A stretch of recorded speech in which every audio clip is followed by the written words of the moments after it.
Dostlar, hayırlı günler, исәнмесез? Хәзер мин сезгә үземнең җан дустым Булат Шарипов иҗат иткән Илек абый Габдрахманов сүзләрен язган "Әткәй гармуны" дигән җырны җырлап үтәм. Сез шуны бәяләп китегез әле.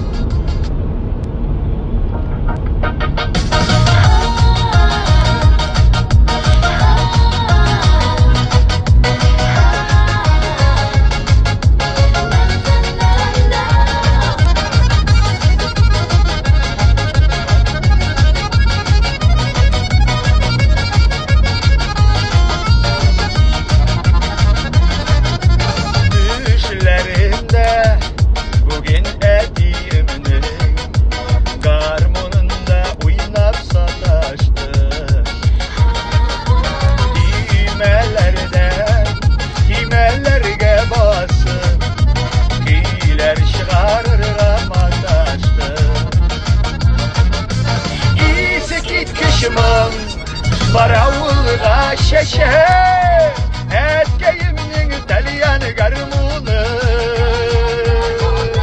Şeylik işte kayınlı kaşığı Sihriminle küme avlını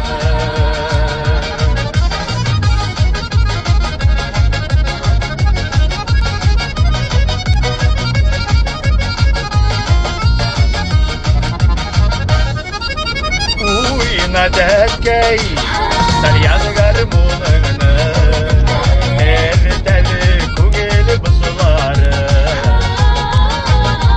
Büyükiye uynat bir bal Avlımın şayan kızları İyisi git kışımın baravulga şeşe Etkeyiminin talyan garmunu Şeylik işte kayınlı kaşığı Sihriminle küme avlını Hazır bunda sabah duyacağımızı Hop hey Hop hey Hop hey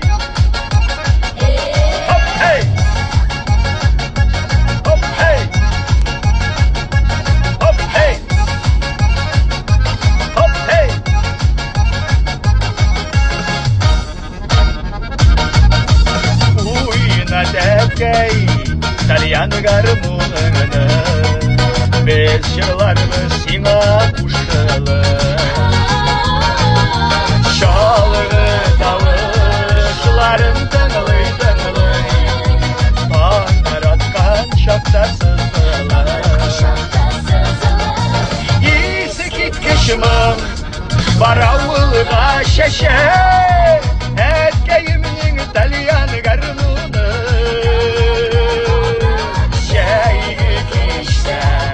Kayınlı kaşığı Sihriminle küme avlını Şeylik işte Kayınlı kaşığı Sihriminle küme avlını Sihriminle küme avlını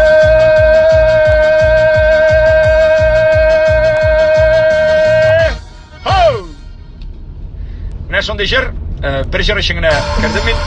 Хәзер аны историясын саклап калдырам. Кирип тыңлагыз һәм бәяләгез әле. Вообще стоит аны яздырырга.